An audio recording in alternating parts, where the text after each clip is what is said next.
fight heating up between former President Trump and Nikki Haley in the 2024 campaign. She still trails him by double digits, multiple double digits, but just days ahead of Wednesday's GOP presidential debate airing right here live on NewsNation, Haley released her first ever TV ad of the election cycle where she appears to take a jab at her former mentor. Let's watch.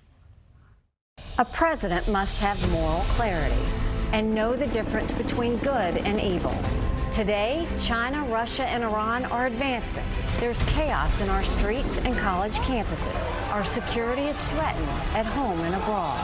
It's time for a new generation of conservative leadership. We have to leave behind the chaos and drama of the past and strengthen our country, our pride, and our purpose. I'm Nikki Haley, and I approve this message.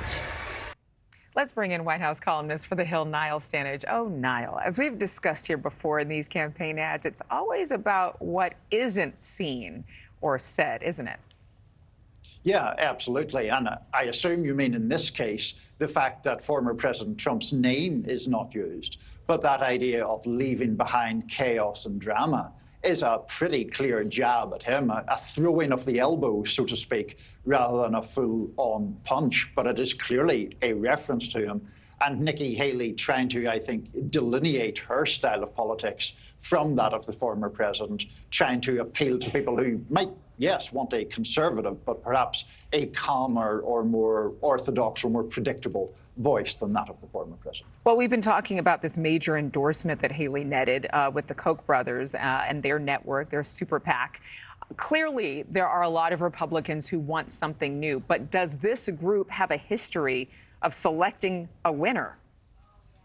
I am not entirely sure whether it does or not. I would say in general, Americans for Prosperity is obviously a very well-funded group. It helps Nikki Haley and her allies get these kind of ads on the air. But the broader point here, Adrienne, is moneyed interests and moneyed people tend to sometimes overestimate their own influence on these things. It is not the case that simply by spending money you become the Republican nominee. If that were the case, Jeb Bush in 2016 would have been the nominee. In fact, he and his people spent, if I remember correctly, about $100 million and got absolutely nowhere. It seems as though the struggle that Nikki Haley faces is perhaps a perception issue, even just watching that commercial. A very well-to-do woman. She's accomplished by far more than even some of the candidates who are running for this nominee position. But at the same time, does she still have to overcome the fact that she's attacking someone who was such a close ally, a friend, even a mentor of hers? Yeah, I mean, one of the obvious complications is that Nikki Haley was United Nations ambassador under Donald Trump. She served in his administration. I think the other related problem is she is running in a primary where the vast majority of Republican voters have a very favorable impression of Mr. Trump. That is a conundrum for everybody not named Donald Trump in this race, and nobody has really figured out how to solve that conundrum.